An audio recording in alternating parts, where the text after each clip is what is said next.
Hello guys, जैसे कि हमने पहले देखा था कि हीट प्रोडक्शन टेम्परेचर के बारे में देखा था, वाइटल साइंस के बारे में। तो अब हम आगे देखेंगे ऑक्सीडेशन ऑफ फूड।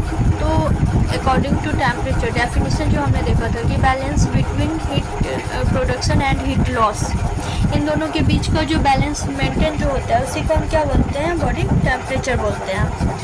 तो ऑक्सीडेशन ऑफ फूड की वजह से क्या होता है, हमारे शरीर में हीट प्रोडक्शन होता है। जैसे हम फूड खाते हैं, कुछ भी खाना हम खाते हैं तो उसकी वजह से क्या होता है, हमारे शरीर में ऑक्सीडेशन ऑफ फूड होता है, मतलब फूड का डाइजेशन होता है। और फिर ऑक्सीडेशन जब ऊर्जा बनती है, ओटीपी वगैरह बनती है, उससे हमारे शरीर को क्या मिलती है, एनर्जी मिलती है। और आफ्टर एनर्जी हमारे शरीर में हीट प्रोडक्शन होता है। ओके, तो ऑक्सीडेशन ऑफ फूड जो होता है उसमें कितना प्रोटीन हम लेते हैं, कार्बोहाइड्रेट लेते हैं, तो कितना अमाउंट लेने पे कितना कैलोरी हमें एनर्जी मिलती है। 1 gram protein provide 4 kilo calorie. अगर हम 1 ग्राम प्रोटीन मतलब खाते हैं तो हमें 4 किलो कैलोरी एनर्जी मिलती है। ये क्वेश्चन MPNHM 2023 में पूछा जा चुका है। ओके, उसके बाद सेकेंड है 1 ग्राम carbohydrate CHO provide 4 kilo calorie. Same protein and carbohydrate both provide 4 kilo calorie, but 1 gram fat provide 9 kilo calorie. Fat हमें सबसे ज़्यादा एनर्जी देती है 9 किलो कैलोरी। ये वाला क्वेश्चन OSSC 2023 में ऑलरेडी क्वेश्चन पूछा जा चुका है।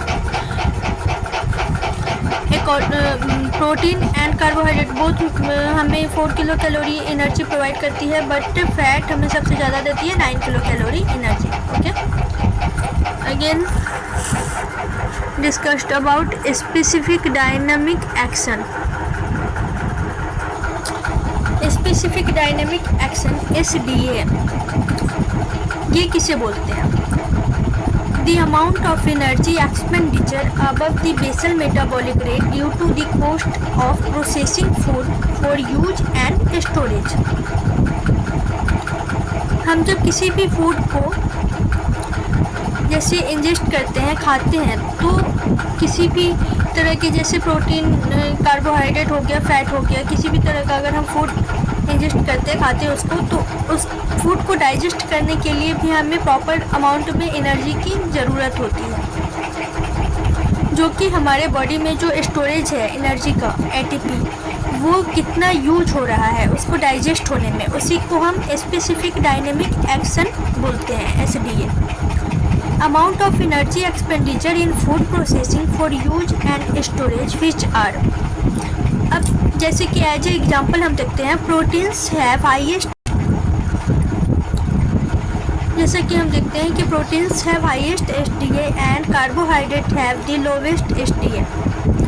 प्रोटीन का जो SDA होता है, स्पेसिफिक डायनामिक एक्शन, वो काफ़ी हाईएस्ट होता है, क्योंकि अगर हम प्रोटीन युक्त फूड खाते हैं तो उसको डाइजेस्ट होने में भी टाइम लगता है, उसके लिए हमारे बॉडी को बहुत ज़्यादा ATP और एनर्जी की ज़रूरत पड़ती है। तो प्रोटीन में क्या है, हाईएस्ट SDA है, but carbohydrate have the lowest SDA। Carbohydrate को डाइजेस्ट करने में प्रोटीन के कंपैरिजन कम एनर्जी की ज़रूरत पड़ती है, इस वजह से कार्बोहाइड्रेट का जो SDA है वो क्या है, लोवेस्ट है।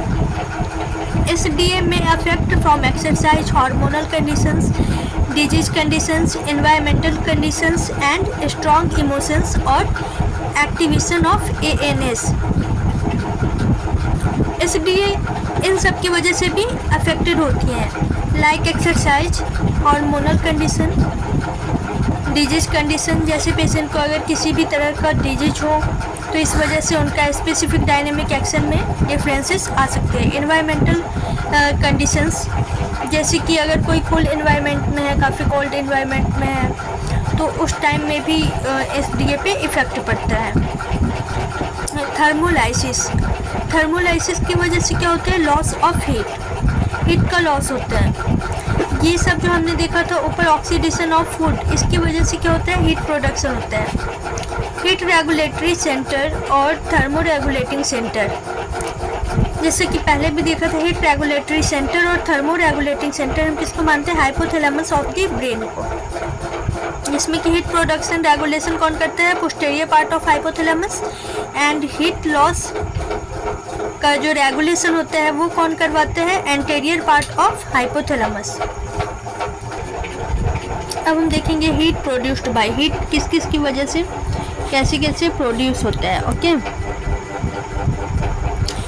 तो हीट प्रोड्यूस्ड बाय है oxidation of food, oxidation of food की वजह से हीट का प्रोडक्शन हो रहा है। अब हम पढ़ेंगे हीट लॉस, हीट किस वजह से लॉस होता है बॉडी में। ओके, तो heat lost by through the lungs, lungs के थ्रू भी हीट का लॉस होता है। Okay, through the kidney and bowel, through the skin, है ना, स्किन के थ्रू कैसे होता है हीट लॉस, तो वो हम देखेंगे स्किन के through radiation, evaporation, convection and conduction, 4 method है जिसके थ्रू हमारे स्किन से हीट लॉस होता है। रेडिएशन में हम देख रहे हैं transfer of heat via infrared rays most common, 60% heat loss radiation के थ्रू होता है। जैसे कि एज एग्जांपल आप देखते होइएगा कि आप कोई ठंडी जगह पे चले जाइए जैसे, और आप काफ़ी कोल्ड इन्वायरमेंट पे एकदम से गए, तो वहाँ जाने के बाद आपको ठंड लगने लग जाएगी। तो वही है radiation, transfer of heat via infrared rays most common. हम देखेंगे रेडिएशन के थ्रू हमने, अब हम देखेंगे हीट लॉस बाय रेडिएशन हमने देख लिया जो कि सबसे ज़्यादा होता है, 60% हीट लॉस रेडिएशन के थ्रू होता है। Then evaporation, evaporation heat loss by vapour such as perspiration and insensible loss 22%। Evaporation like कि जैसे स्वेटिंग के थ्रू होता है ना, तो इवेपोरेशन हो गया उसमें example. Convection, heat loss by circulating air such as heat loss by fan. Okay, fan के थ्रू जो हीट लॉस हो रहा है उसको हम क्या बोलते हैं? Convection method. व conduction, heat loss by direct contact with another surface such as by an ice pack usually 3%। जैसे आप अपने हाथ पे आइस पैक डाल के देख लो, आपको ठंडा ठंडा फील होगा, है ना, तो वो क्या है? कंडक्शन मेथड है। कंडक्शन मेथड के थ्रू जो हीट लॉस हो रहा है डायरेक्ट कॉन्टैक्ट, कौन से थ्रू? डायरेक्ट कॉन्टैक्ट के थ्रू, है ना, तो वो आ गया कंडक्शन मेथड। ऐसे करके 4 मेथड है, radiation, evaporation, convection and conduction method. In 4 method के थ्रू हमारे शरीर से हीट का लॉस होता है ना, जो स्किन के थ्रू हो रहा है। ओके,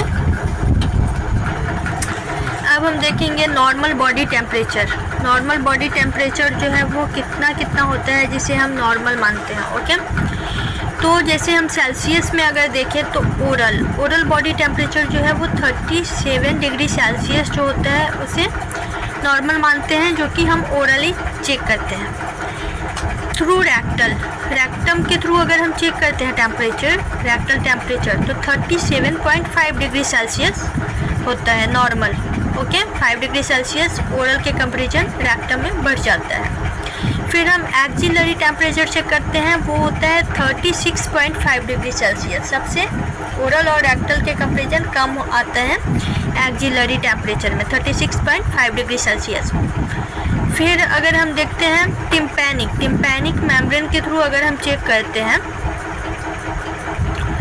बाय ईयर, तो 37.5 डिग्री सेल्सियस हमें देखने को मिलता है। सेम टू रेक्टल टेम्परेचर और टिम्पैनिक मेम्ब्रेन का जो टेम्परेचर है वो सेम ही हम देख रहे हैं। ओके, अब देखेंगे टेम्पोरल आर्टरी के थ्रू अगर हम बॉडी टेम्परेचर चेक करते हैं तो 37 डिग्री सेल्सियस आ रहा है, मतलब सेम ओरल के जितना टेम्पोरल आर्टरी का टेम्परेचर हमें देखने को मिल रहा है। अब हम फ़ारेनहाइट में देखेंगे तो 98.6 डिग्री फ़ारेनहाइट कौन सा टेम्परेचर है? Oral temperature. ओके, 98.6 डिग्री, हाँ सही है, ओरल टेम्परेचर है 99.6 डिग्री फ़ारेनहाइट।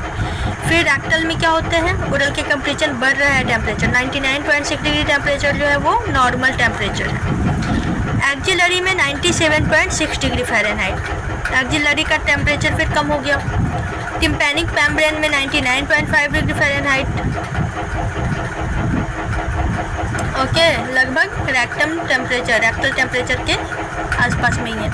टेम्पोरल आर्टरी का टेम्परेचर है 98.6 डिग्री फ़ारेनहाइट। ठीक है, टेम्पोरल आर्टरी का जो टेम्परेचर है वो 98.6 डिग्री फ़ारेनहाइट है, मतलब कि इनके आसपास ही है, सेम ही है ओरल और टेम्पोरल आर्टरी का टेम्परेचर। ठीक है। अब कुछ